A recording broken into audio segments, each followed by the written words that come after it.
Elena pulled Maya from the water with both hands, water running off the girl's hair and stinging her eyes, and the child clung to Elena's shirt like a frightened animal.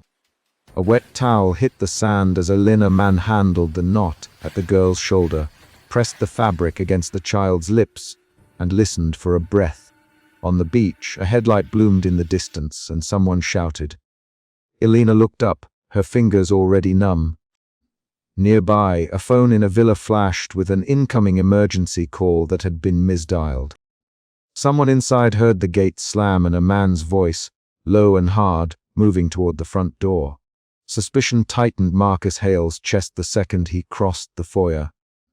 His first sensible thought was a protection checklist: daughter, perimeter, staff, and the second was, who has her, and why are they at my gate at this hour? Marcus moved without hesitation. He had been awake for hours, arranging a trust document by the poolside lamp because some papers did not let grief breathe. Maya slept in the room above, her small foot tangled in the blanket. The shouting reached the gate, a woman's voice rough with salt and panic. Marcus set the document down, rolled the sleeves of a linen blazer, and opened the door. He found a woman soaked through to her bones, cheeks scraped, holding his daughter to her chest as if she would fall through a grate. Marcus' suspicion showed in the way he asked a single sharp question: who are you? Before his hands moved to take Maya. Elena's voice came out fracturedy, pulled her from the surf. There was someone on the beach. Her thumb trembled against the pendant at her throat.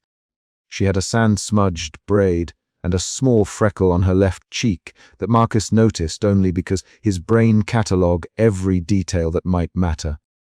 Maya coughed and reached for a towel. Marcus reached to lift the child, then paused as if measuring the stranger by the angle of her shoulders. He did not let Maya go until Elena's eyes met his and did not flinch. Marcus' suspicion became a working thing. He backed inside and kept one hand on the small girl's arm until he had placed her on a sofa and checked her breathing. Even as gratitude pulled at him, his voice cut the air. Explain the call.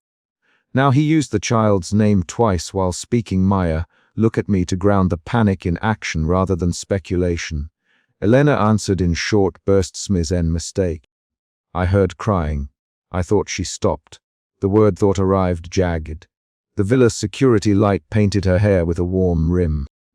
Marcus watched the way she rubbed her thumb against a worn satchel strap and catalogued it as people do when they are deciding whether to trust. An H that was not the child's fear, but Marcus' own private fissure slipped under his ribs, the fear of losing control. That fear had shaped his life since his wife's funeral, keeping schedules, hiring extra shifts for guards, teaching Maya to chant numbers if a stranger knocked. The beach rescue collided with that regimen. He moved through practicalities: towels, warm water, a pediatric thermometer. Elena obeyed without insistence, offering a damp hand to wipe salt crust from Maya's lip. She kept her voice flat, but her fingers were quick and gentle. Marcus found that he could not ignore the bruise on Elena's forearm where a sleeve had failed to cover a welt. The bruise turned his suspicion into something sharper, concern with an edge of accusation. Who were you running from? Marcus, and used his daughter's name again when Maya flinched. Elena looked at the chaise, then at him. Someone on the beach. He followed me from the pier. I ran and the girl was in the water. I couldn't leave her. Elena's jaw tightened. She said the words without cinematic flourish, with the bluntness of someone who measured danger in steps and exits. Marcus watched the trimmer travel down her forearm when she said pier. He signaled to the house staff with a clipped hand.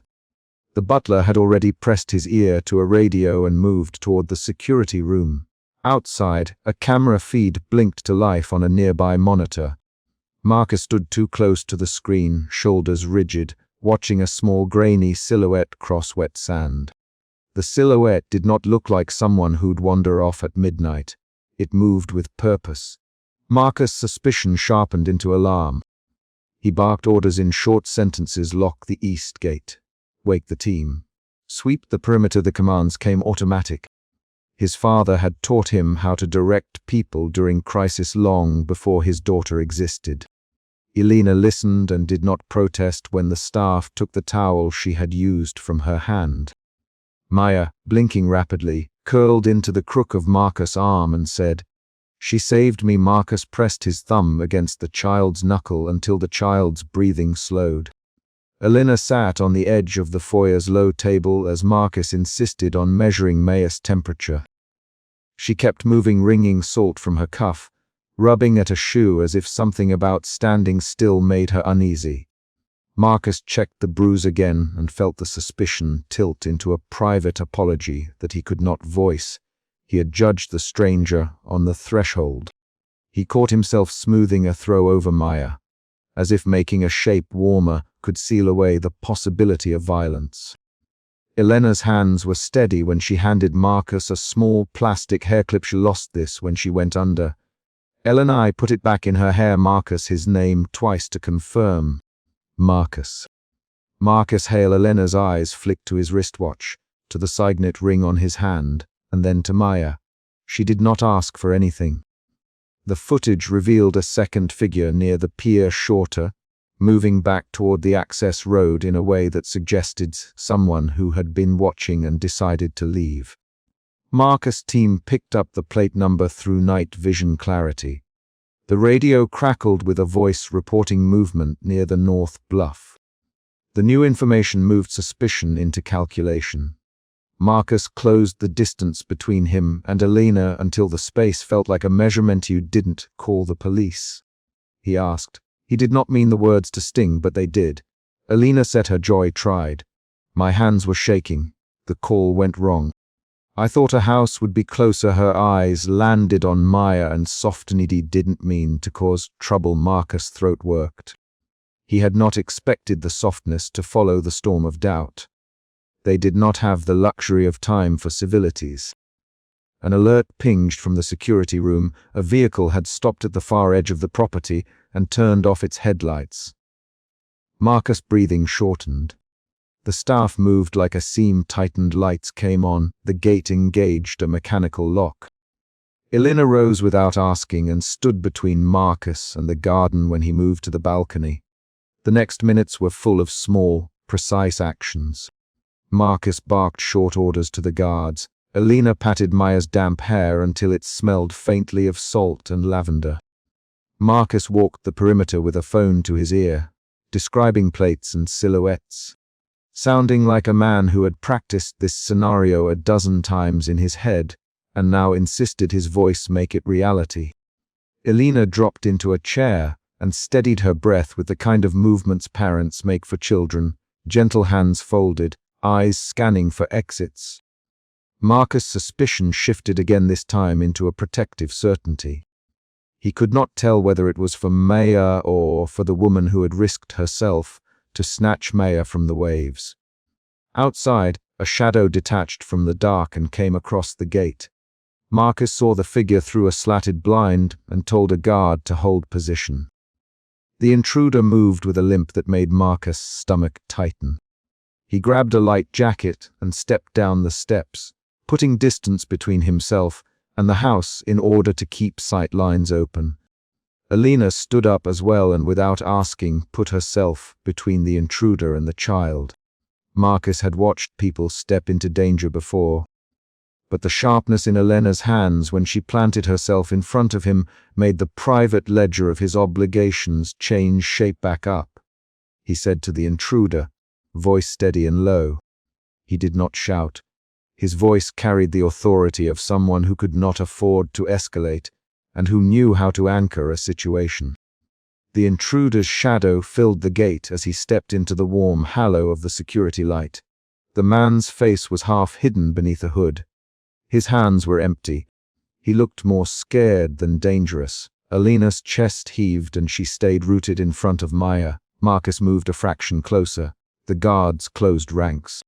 One of them said, "Sir, stay back," and Marcus waved him off with a single look. The intruder took a step backward, then lunged for the gate and tried to slip past. Elena's reaction was immediate. She shoved and put herself in the line of movement between the stranger and the child. Her shoulder hit the man's chest. She stumbled and caught herself by bracing against a gatepost. Marcus moved faster than he expected, and his hand found the intruder's wrist, pinning it to the metal. The man's breath came ragged. He said, "Please, please," dunt in a voice that curdled with pleading. A guard tackled the man to the ground with efficient force. The man spat out a name, something about the pier, a dispute, a debt.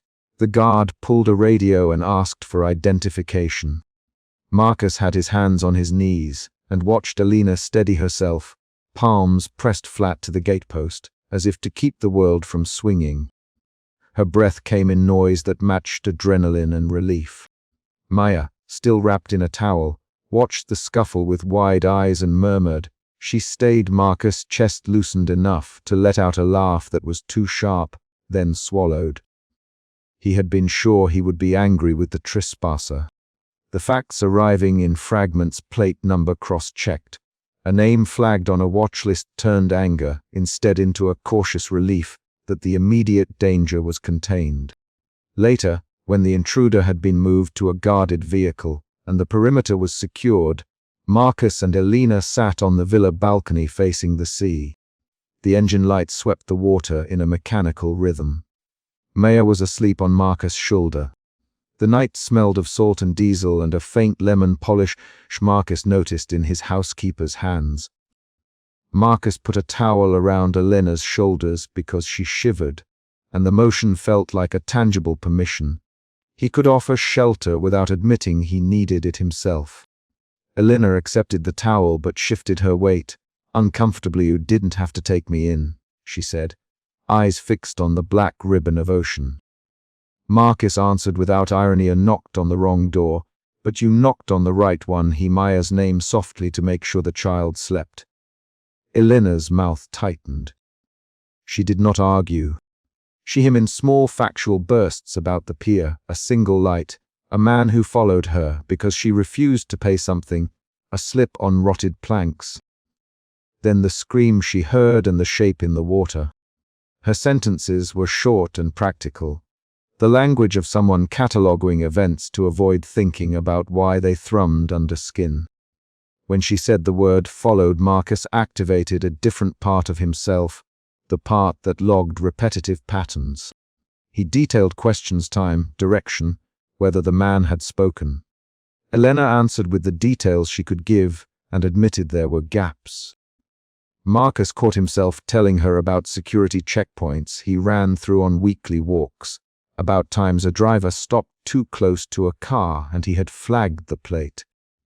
He heard because he wanted her to know she was not alone in seeing patterns.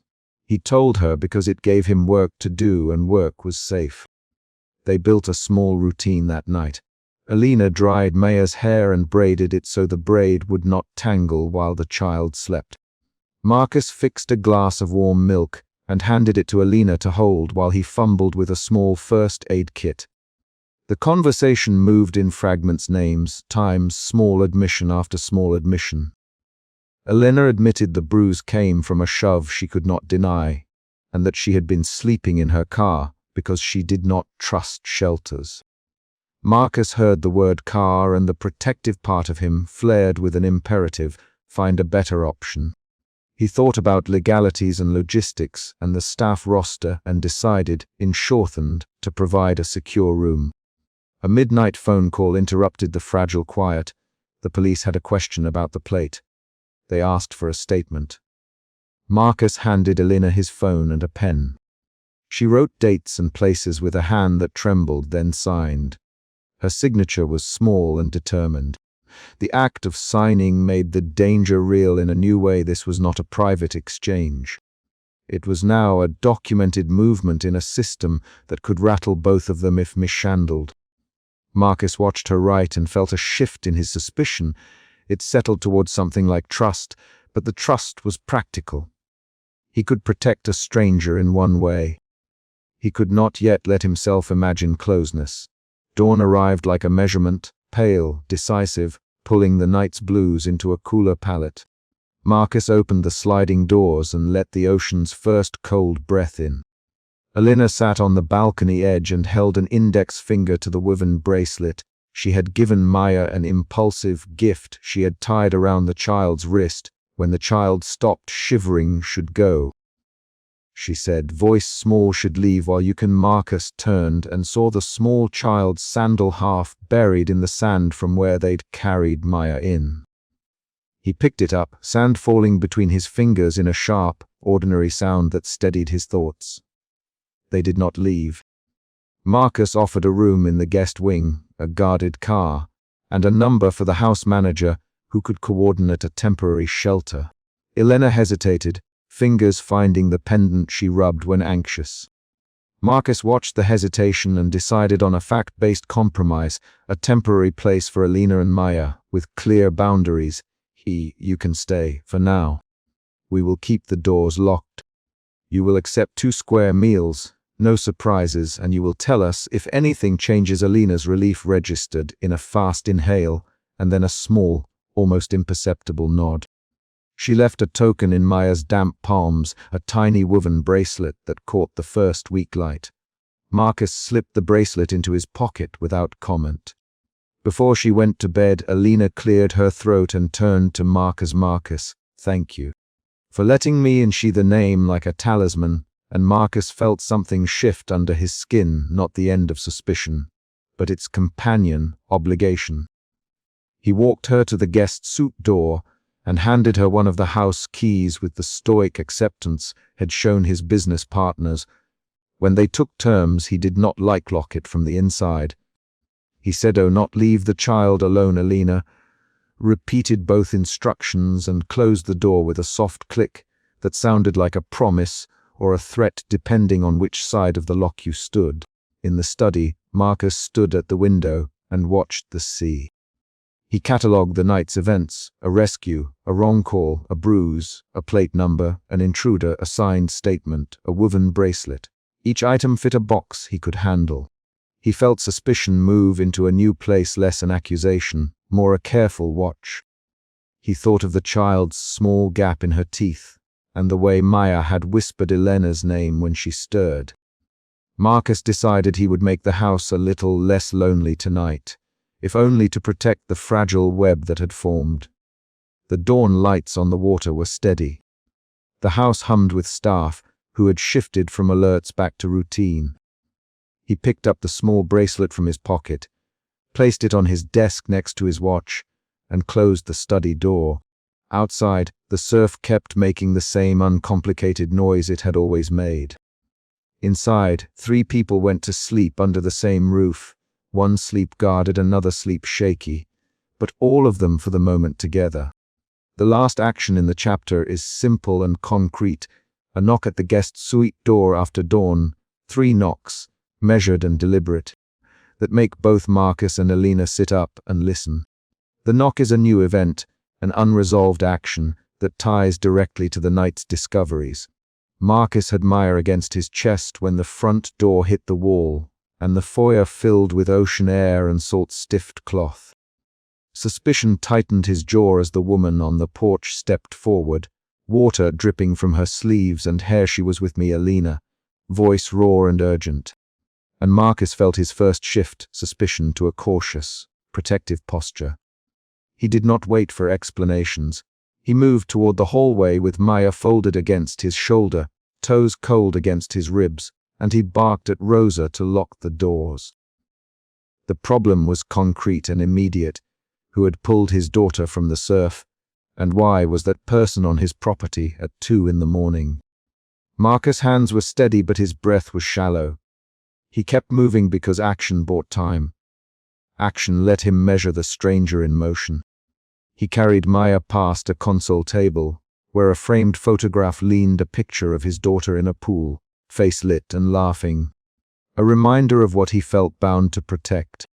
He set Maya on the leather settee and let the housekeeper examine the child while he watched Elena like she might vanish. "Marcus, please." "Elena." And she put out a hand without crossing the threshold. She came out of the water under the pier.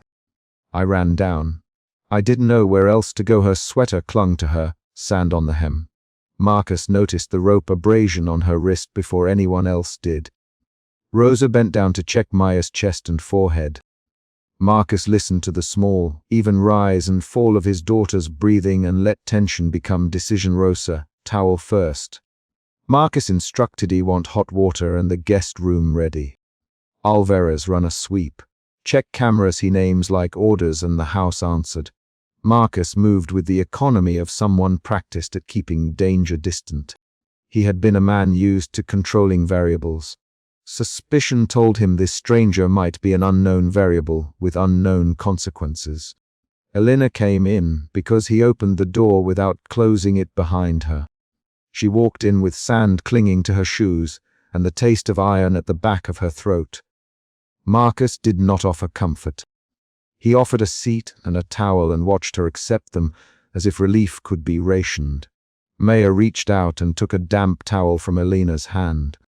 The child looked at Elena, then at Marcus, and Marcus felt the second shift, from protective caution to a small, stunned relief when Maya accepted the stranger's help. You pulled her from the water, Marcus. His voice was low. He studied Elena's face for lies.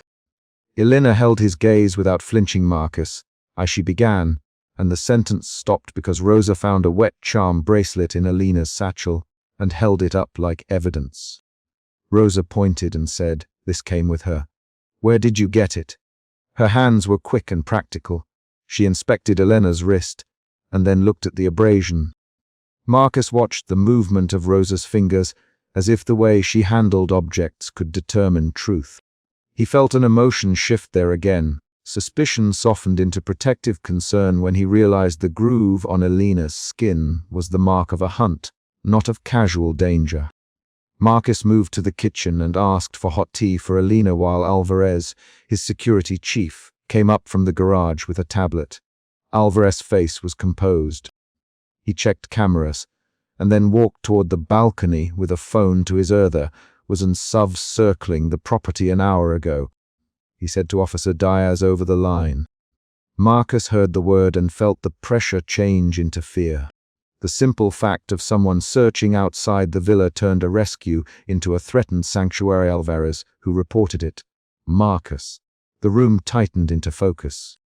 Rosa finished checking Maya and announced that the child had salt in her hair and a small cut behind the ear. Marcus knelt, touched the cut, and saw Maya blink up at him like she was supposed to be safe because her father was near.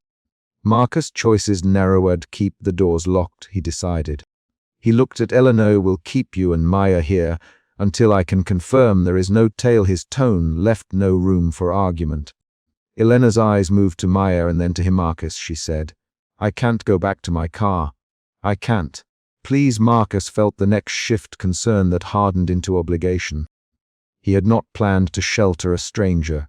He had not planned to open his house to a woman whose hands smelled of detergent and sea salt. But he had trained his life around a single rule: no risk to Maya. He set boundaries while he offered shelter. You stay in the guest room. You do not go outside alone. Alvarez will post a check at the gate. Rosa stays on duty. You show me identification in the morning. No exceptions. He spoke with the crispness of someone writing rules into sand. Elena accepted the terms with small nods. She thanked Marcus with a voice that carried relief and apology together. Marcus watched her move down the corridor, barefoot and cautious.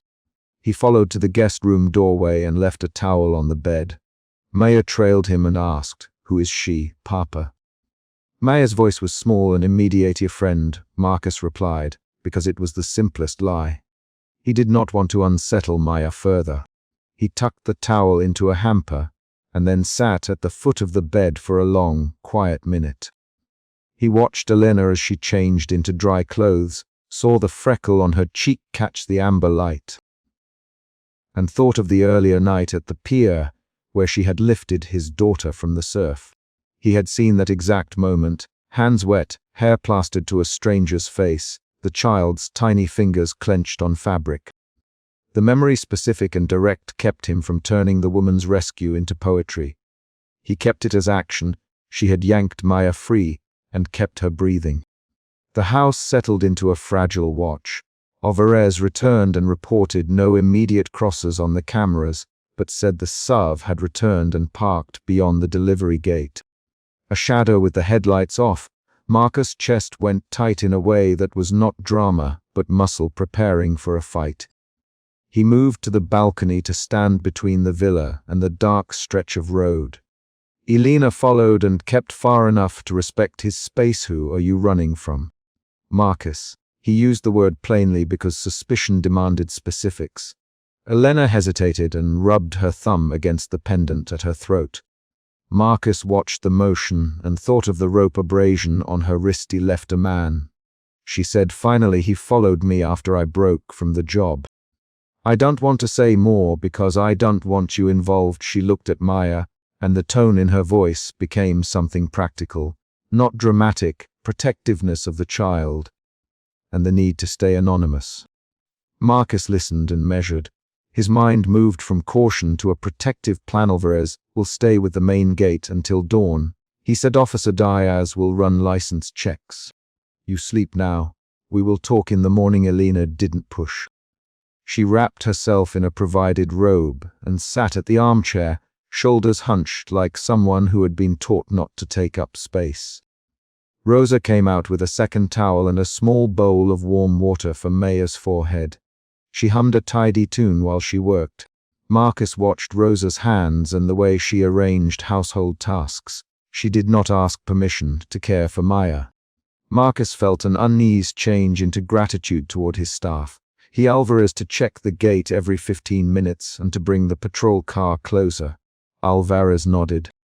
He was efficient and remained blunt when he spoke. He'll check the cameras again. If anything moves, I call you. Marcus believed Alvarez because Alvarez had kept men out of rooms and past windows for years. Night gave way to pale dawn. A thin mist lifted off the sand and settled against the villa's glass. Marcus stood on the balcony and watched a curve of foam on the shore.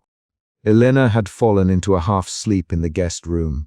Marcus had heard her breathing and the small sound of Maya's thumb on the stuffed rabbit.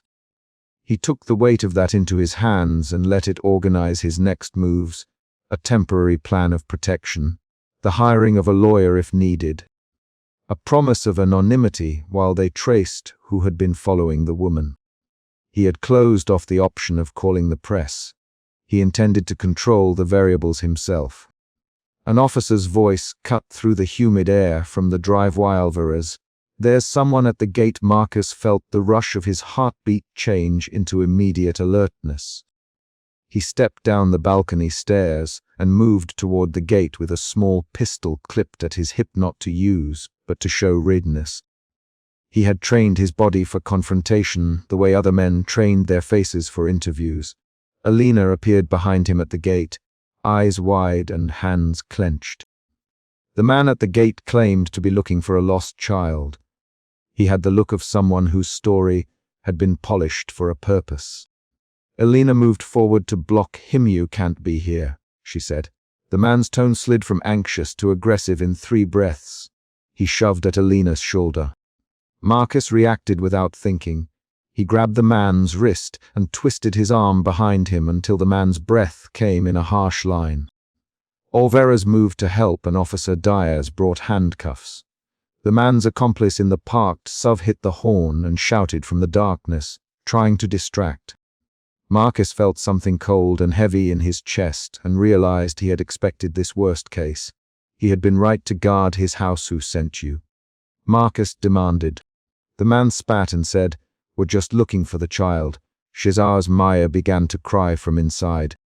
Elena pushed forward again and said, You leave now. There was a short exchange, 3 quick lines that snapped like wire between Elena and the man, and Marcus watched how she did not flinch when he cursed. Alvarez and Officer Diaz restrained the man and put him in the patrol car. Rosa came out with a blanket and wrapped it around Maya while Marcus crouched and took his daughter's hand. The shock had passed into adrenaline and then into a hollow of fear. Marcus saw Elena standing under the amber light of the courtyard and realized that the woman who had pulled his child from the surf had also become someone who would not break under a shove. In the courtyard's stillness, Marcus and Elena stood less than a meter apart, both breathing like men who had just been in a fight. Marcus, You should have left the bracelet behind. You were asking for trouble. Elena met his eyes. It was all I had left of the place I escaped, she answered. The exchange cut no flourish, no softening. Marcus felt the last shift for the night, a movement from fear into a careful patience. He understood, in a way that kept his hands clean, that this woman needed what he could provide, distance from an old life and shelter from men who would follow. They did not exchange promises about the future. They exchanged plans. Marcus set a schedule, Alvarez on the gate, a backup car at the edge of the property, Rosa to care for Maya's needs, and a lawyer contact to meet Elena in the morning to review identity protection. Elena agreed and added one condition: she would keep her independence, refuse charity, and leave when she could without asking for more than she needed. On the villa balcony at sunrise, Marcus outlined the plan aloud so everyone could hear it and so everyone could act from the same facts. He sounded like a man making a checklist, and that steadied Elena's shoulders. Maya fell asleep on Elena's lap with the tiny woven bracelet on her wrist and a towel tucked over her legs. Marcus watched them and felt a soft settle in his chest that was not surrender but a quiet acceptance of the temporary alliance. The chapter closed on a concrete beat. Marcus locked the guest room door after checking Elena's window. He pressed a small key fob and watched the garage door rise on its silent motor. A car door slammed in the driveway. Marcus moved to the balcony rail and watched a figure in a hoodie cross the far edge of the property and disappear toward the low dune line. He stepped back and spoke plainly. "We stay together until we know who's after you." Elena looked up and nodded. Maya shifted under the blanket and tightened her small hand in Elena's fingers. The villa kept its lights on and held them for now. Emotion root, suspicion. The chapter began with suspicion and moved through protective concern and fear to a calm, organized resolve. Marcus acted from suspicion in his first choices. He shifted to protective concern when he watched his daughter accept Elena's help. He moved through fear when someone scouted the property and into a steady plan that closed the chapter's immediate danger. The mini-conflict of the intruder at the gate resolved in restraint and a secured perimeter. A new problem remained: who had been following Elena, and how long would the person bound to find her keep searching? That question would be answered and challenged in the morning. The alarm screamed. Marcus shoved the study door open and saw the living room in chaos, cushions overturned, a towel flung across the rug, and Elena on her knees where a small gap gaped beside the scattered toys. Fear tightened his throat. He moved before thought, fingers already keyed to his watch to call security. Elena was shouting a number into her phone with one hand and smearing a towel against the sand on Maya's tiny shoe with the other. Maya. Marcus barked, and the name made Elena stumble like a breath she hadn't been able to find. Marcus could not let panic run the plan. Suspicion, another root feeling he could not ignore, pushed him to sweep the room with his eyes for exits and clues. He dropped to his knees beside Elena and the empty patch of rug. "Where did you last see her?" he asked. The question was a command. His voice was flat, precise. Elena looked up, water still in the ends of her hair, and answered in pieces. "The rug. She was here. I went to get a towel." Then Elena's voice broke. She swallowed and forced her jaw closed as if it contained an upset she would not spill. Marcus' hands moved to the balcony door. A single wet footprint tracked across the marble and stopped at the threshold, 2 little toes leaving sand dusted like flour on the stone. He remembered the surf rescue, the way Elena had hauled Maya from the water 2 nights before, the child clinging to Elena's shirt. The memory was concrete and immediate, the damp braid on the girl's shoulder, the towel thrown over both of them. It gave context to this missing piece of the night and fed Marcus's fear. Diego Alvarez, the security chief, was at Marcus's shoulder within 8 seconds. "Key fob flashing, door sensor tripped, sir." "Balcony camera shows footprints leading to service stair," Diego reported. His voice was efficient, trained for panic scenes. Marcus listened and let the training steady him. He did not allow the word fear to become a decision maker. It had to be a signal. He barked short orders that cut the room to business. Diego, call Morales, seal the exits. Elena, where did you place Maya's shoes? Marcus. Each question pushed Elena from shock into action. She pointed with shaking fingers to the living room, where one sandal lay half. Under a throw pillow she dropped it when I handed her the towel. Elena turned for 1 second. Marcus moved toward the balcony and found torn fabric snagged on the railing, a white thread of Maya's dress hanging. He crouched and pressed a thumb to the ragtim. The fabric smelled faintly of salt, and the sunscreen that Marcus used on Maya an intimate, domestic smell that hit him like a small stab. He felt his jaw tighten. That tightening changed the quality of his movement from anxious to determined. The emotion root, fear, sharpened into protective resolve. They followed the wet prints to the service stair. The stone steps were shaded, slick where spray had blown up from the terrace. Marcus led, Diego behind him, Elena close enough that he could feel the tremor of her breath. The stair spit them out into a narrow garden corridor lit by low fixtures and a pool of silver moonlight. At the top of the service stair, someone had dragged their hand along the plaster, leaving a smear of sand and mud like a trail. Diego's tablet clicked. He pulled footage from the balcony cam. There's a man on the service stairs limping. Tattoo on his forearm. He has a key with him. Diego's finger tapped the screen and froze the frame on a shadowed figure. Elena's hand went cold on the rail. Her eyes narrowed in a way that made Marcus look harder at her face. Luis Vega, Elena softly. She did not explain. Marcus had learned to listen to her clipped offerings. She gave him the pieces she could hold. He followed me the other night. I saw him at the edge of the beach. When I grabbed Maya, Elena's voice tightened. She pushed anger into it to keep the rest from spilling. He thought I lost him. I thought I was safe. That admission moved suspicion into anger in Marcus. He had been suspicious of everyone who stepped onto his property. Now that suspicion swelled toward violence. Marcus closed his hand over the tablet with a sound like a personal verdict. Diego, perimeter sweep. Morales now. No one leaves. Elena, tell me everything about the man. His orders left no room for hesitation. Elena, what she knew: a limp, a tattoo of a hawk, a scar near the ear. The man had a voice that rasped like gravel. Marcus memorized each concrete detail as if it might be the difference between distance and danger.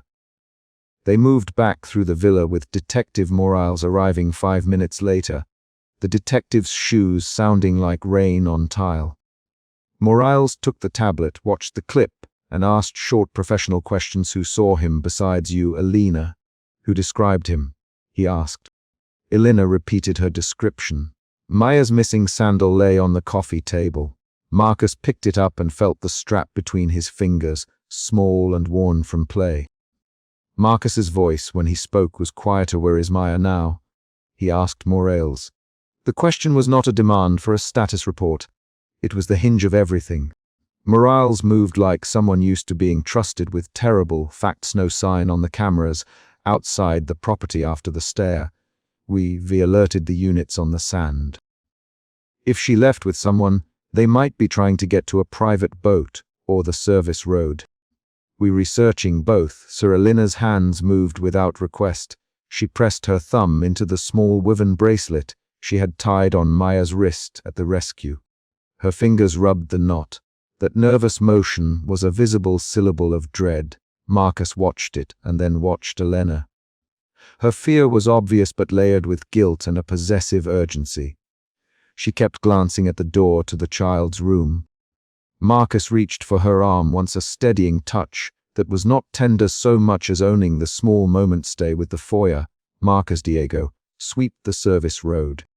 Morales, canvass the beach path 200 meters either side. Elena, you stay with me. Say every place you think he might go. He paced the plan out in quick terms. Each order pushed the room back into functional shape. That was Marcus's way of moving emotion into instrumentality. Fear became a map. Suspicion became a route to action. They found torn fabric on the pool terrace, a smear of mud on a lounger, and a cigarette butt that did not belong to anyone on the security team. Diego crouched and picked it up with gloved fingers, careful not to smudge. He slid it into an evidence bag and sealed it with the practiced motion of someone used to preserving details. At the pool, Marcus's motion shifted when he saw a figure move at the far edge of the terrace. He stepped forward, and Elena froze. The figure had the limp. Marcus did not call out. He moved like a strike. The man, Luis Vega, felt the change in air and tried to move past the palm-lined corridor toward the children's wing. Marcus intercepted him with a shove that sent the man stumbling against the outdoor panel. "Get your hands off me!" Luis growled. He smelled of wet tobacco and salt. Marcus had a hand on Luis's collar before the words were finished, and the physical exchange stung with force. Elena shouted a line that was part accusation, part warning. "You follow women. You don't get to touch her. Not my child." Her voice had teeth. Marcus and Luis hit a cadence like offset waves. Marcus's movements were controlled and precise. Luis tried to slip past, wheeling a shoulder under Marcus's arm. Diego pulled a palm across the man's back and found the villa key tucked into his waistband. The key jingled in a cursed, ordinary sound. Morales stepped in and cuffed him. A fight built up in seconds. Elena ran for the child's room and opened the door. Maya was there, curled under a blanket, eyes wide and wet but alive. Marcus felt a pressure release from his chest into his limbs. Relief came like a physical thing he could taste. It did not erase the night but shifted the atmosphere from immediate danger to aftercare. Maya blinked up at Marcus and Elena. She whispered, voice small and brave. Marcus sat on the edge of the bed and pulled Maya into his lap. He checked her knees, her arms, the small gap between her teeth. He smelled the familiar coconut sunscreen. "Did you get scared?" he asked, keeping his voice even. Maya nodded and clutched his shirt. Elena hovered, hands clasped like a person trying to hold together a broken seam. Diego and Morales moved through the villa with practical motions. Morales read the man his rights. Diego took statements, and officers catalogue evidence. Morales Elena to explain why she recognized Luis's face. She them a concrete story, a man from the seafront bar who had watched her. A night when she had seen the hawk tattoo as he lit a cigarette, an exact detail that told them he had been watching her routes. Marcus noted each fact. He saw Elena's jaw harden when she described the moment she waded into the surf and found Maya half submerged. He saw the trimmer vanish when she finished. Her courage had been obvious before, but now it had new edges, survival and a refusal to be reduced to helplessness. Marcus spoke to Detective Morales in clipped sentences. "Take him downtown. I want a formal restraining order. I want his known associates traced. Keep your units on the sand. Check the marinas. If he had a key, this was not a random swing. He had entry." Marcus's commands forced the night into manageable categories: evidence, perimeter, custody. His anger became another layer on top of fear. He wanted retribution, but more urgently he wanted to close possibility. Later, in the foyer after officers had gone and Morales had left with a promise to call at first light, Marcus found Elena sitting on the floor with her knees drawn up, watching Maya chase a small foam whale across tiles. The house had come down to ordinary sounds, the thunk of the toy, Maya's small laugh. Marcus sat down opposite Elena. He studied her face. She had salt drying in small beads on her lashes and a smear of sand across her wrist. Her chest rose and fell in a rhythm that still carried the residue of shock. Marcus, Elena, and the name was both an address and a plea should have kept her closer. "It's my fault," she stopped. Her hand pressed the charm bracelet into her palm as if to feel its presence. Marcus interrupted gently, but without softness. "Blame is useless. What matters is what happens now." That was a policy more than a comfort. He leaned forward and placed the small sandal on his knee, turning it over with a mediated curiosity that kept his voice steady. Elena watched the motion and seemed to take a breath she had been holding. They argued the practicals in low voices while Maya played between them. "You can't leave tonight. Marcos will clear a room for you. You can stay in the guest wing. Daigo will post an extra guard at the stair. Morales will keep an eye on his car. Elena, you stay until we know this man can't get back here. Marcus laid down the terms as if closing a contract. Elena hesitated. She had fled once and rebuilt a cautious map of freedom. To accept shelter felt like both relief and a new risk. He won't be stuck. She said he just need a place to breathe. I can work. I can go in the mornings and be gone before noon. Her sentences were spare. Each one carried an insistence of independence. Marcus could see the exchange of wills. He watched Elena's jaw set and then relax in a tiny surrender when she agreed to sit by the window. Okay, she said, okay, tonight, until we know. Until you tell me it's safe. That concession was not a surrender so much as a pact. It initiated an emotion shift, fear to guarded cooperation. They arranged practical watches, a roster of shifts between Daigo and a private team. Marcus typed names into his phone and kept his focus pinned to logistics. He was still manager of risk. At midnight he walked the garden with Elena. Maya slept in Marcus's suite in a small pop-up tent, a precaution that felt almost silly and also precious. The pool terrace lay black and calm under the moon. Marcus and Elena walked the stone path, where earlier they had fought for a life. Marcus stopped and looked at the place where Lewis had been held. Had a key. Someone inside gave him access, or he copied a key. That means a breach. His voice had the texture of accusation and worry. Elena rubbed her thumb against the pendant at her throat, a nervous motion she had for tense moments. Saw the man at a bar near the pier once. He's tied to a crew that works small-time thefts by the marinas. I didn't know he had a key. Her eyes flicked to Marcus with contained guilt and a sudden fierceness. If someone here helped him, they could come back. Marcus paused. The idea that a trusted person could have handed over security sliced into suspicion like a blade. He felt the shift in his mind, suspicion folding into betrayal. He ran through faces of staff and vendors who had been in the house in recent weeks. He catalogued the receipts, the delivery logs, the maintenance crew. Trust had always been transactional in his life. Now it had to be forensic. They did not sleep. They sat on the balcony and watched the horizon. Marcus kept a jacket over his shoulders, though the night air was warm. Elena folded and unfolded a towel with a precision that calmed her. Maya's small breaths reached them through the screen. At 2 a.m, Marcus's phone buzzed with a message from Morales. The detained man had a record for petty theft and an associate named Javier who sometimes worked on yachts. Morales' permission to sweep local marinas. Marcus tapped a short reply and slid the phone back into his pocket. A mid-chapter twist arrived when Morales called 2 hours later and reported that a woman at a nearby marina had testified seeing a child matching Maya's dress on a small dinghy the night before. An unexpected detail that changed the map. Marcus sat up. He had prepared for a path to the main road, but had not accounted for the water. The world reoriented to a new axis. They had to assume the abductor might try to use a boat.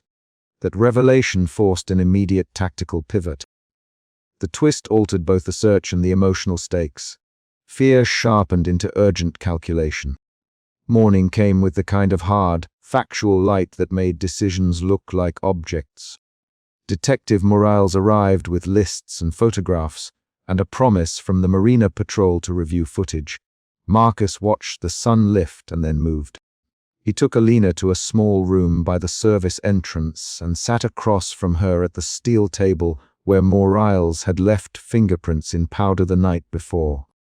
The room smelled of coffee and paper. Elena, Marcus, naming her as if to ground his question. Tell me about Javier. Where would he go if he was trying to move a child fast? He needed specific places, not guesses. Elena closed her eyes for one quick second, and then opened them with the clarity of someone who had rehearsed flight paths in her head. There's a slip near the old fishing dock he uses when the tide is slack. He can get a small outboard under the cover of night. There's a narrow service lane behind the warehouses that drops to the slip. If they moved quickly, The tide at midnight would have allowed a fast run to a private mooring 20 minutes out, see the details without dramatic flair. Each fact was a tool. Marcus stood, grabbed his phone, and started issuing orders. Morales, block the docks. Diego, check the cameras at the service lane. Elena, show me the route. Elena pushed her chair back and led him through the villa, across the kitchen, down the side service path with Marcus following her to the gate. She pointed out the exact stretch of sand where a dinghy could be launched unnoticed, the gap in the vendor fence that would let someone drag a small boat. She acted like someone who had checked the world for escape routes. They coordinated with the Marina Patrol and a coastal unit. They watched live footage together, the screen giving them a tight, grainy look at boats slipping in and out like slow animals. At noon, a patrol radioed that they had intercepted an outboard with a torn strap matching the foam whale-toy's tier. It was abandoned on a small offshore mooring. The patrol had photos of footprints and a cigarette butt. Morales sent them through forensics. Marcus felt a tightening that was not just anxiety, now but another emotion shift, dread folding into clarity. When the forensics returned, the cigarette matched the brand Diego had bagged from the terrace. The prints matched a known associate of Luis Vega. Morales called for an arrest team to sweep a dock warehouse. Marcus watched every rotation of the hour with a stillness he did not let show. Elena sat beside him and kept rubbing her thumb along the pendant. When they heard the radio crackle, an officer announcing that a small dinghy had been found, but empty, the room lodged, and nothing else moved for a second. Then the call came. A small woman from a neighboring marina had found a distraught man there, with a child matching Maya's size, trying to barter a ride. The man had been the one Morales cuffed earlier, Luis Vega, but he was not alone. An associate, Javier, had slipped away. Officers closed in on Javier at a storage shed by the old dock. The final confrontation happened late that afternoon on a narrow terrace beside the villa's pool. Javier moved like someone with nothing to lose, a desperate energy sticking to him. Marcus intercepted him as he tried to cross toward the children's wing. The two men collided. The physical fight was short, ugly, and full of precise moves. Marcus threw a low sweep, Javier twisted, and then Diego tackled Javier to the ground. Elena shouted, broken and fierce, "Hands off, get away from her!" The line hit every ear like a bell. The climax was a flurry. Morales arrived to place jackets around wrists. Javier screamed that he hadn't taken the child, that he only ran supplies, but blood on his knuckles and a torn strap in his pocket told a different story. The officers found Maya's bracelet in his duffel. Elena fell to her knees and folded into herself. Marcus steadied her without words. Relief rushed in, but so did a bruised, raw anger. Marcus stood over Javier with the villa key in his jacket pocket and watched officers lead him away. They brought Maya, safe and sleepy, back into the villa.